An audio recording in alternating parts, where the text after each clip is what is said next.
Praise the lord. దేవునికి మహిమ కలుగును గాక. క్రీస్తునందు ప్రియమైన దేవుని పిల్లలైన మీ అందరికీ ప్రభునామంలో వందనాలు తెలియచేస్తా ఉన్నాం. దేవుడు తన మహాదయని బట్టి చాలా దినముల తర్వాత ఈ రీతిగా మరలా కలుసుకునే భాగ్యం, సువార్త ప్రకటించే భాగ్యాన్ని దేవుడు అనుగ్రహించాడు. ఇంతవరకు ఆయన దయగలిగిన రెక్కల కింద మిమ్మలను మీ కుటుంబాలను, మమ్మలను మా కుటుంబాలను రక్షించిన తండ్రికే మహిమ కలుగును గాక. ఆమెన్. ఈ ఉదయకాల సమయంలో ఓ శ్రేష్టమైన వాగ్దానాన్ని మనం విందాం. దేవుడు తన లేఖనాల నుంచి మనతో మాట్లాడును గాక. యెషయా గ్రంథము 40వ అధ్యాయము 31వ వచన భాగాన్ని చదువుదాం. యెహోవా కొరకు ఎదురు చూసువారు నూతన బలం పొందుదురు. వారి పక్షిరాజు వలె రెక్కలు చాపి పైకి ఎగురుదురు. అలయక పరిగెత్తుదురు, సొమ్మసిల్లక నడిచిపోదురు. ప్రియులారా, ఇక్కడ చదవబడిన మాటలు మనం జ్ఞాపకం చేసుకుంటే, యెహోవా కొరకు ఎదురు చూసేవారు నూతన బలాన్ని పొందుతారు. ఈ లోకంలో మానవులుగా చాలా వాటి కోసం మనం ఎదురు చూస్తూ ఉంటాం.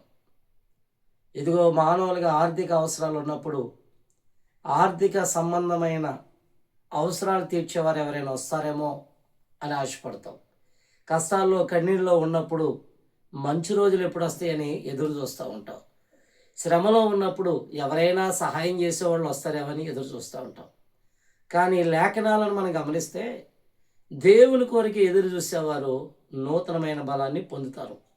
అంటే దేవుడు తప్పకుండా వారికి సహాయము చేస్తాడు, కృప చూపిస్తాడు, ఆయన వారిని బలపరుస్తాడు. అందుకే వాక్యం తేటగా అర్థమవుతుంది కదా. దేవుని కొరకు ఎదురు చూస్తే, దేవుని కొరకు కనిపెడితే ఆయన తప్పకుండా నిన్ను దర్శిస్తాడు, నీకు నూతనమైన బలాన్ని, నూతనమైన శక్తిని ఇస్తాడు. అంత మాత్రమే కాదు, పక్షిరాజు వలె పైకి ఎగురుతూ ఉంటారు.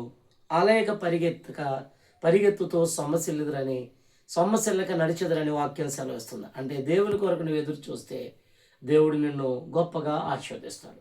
ఉదయం దేవుని యొక్క వాక్యం అంటే నీ జీవితంలో దేవుని యందు నిరీక్షణించు, తప్పక దేవుడు నీకు సహాయం చేస్తాడు. అట్టి కృపా పరిశుద్ధాత్మ దేవుడు అనుగ్రహించును గాక.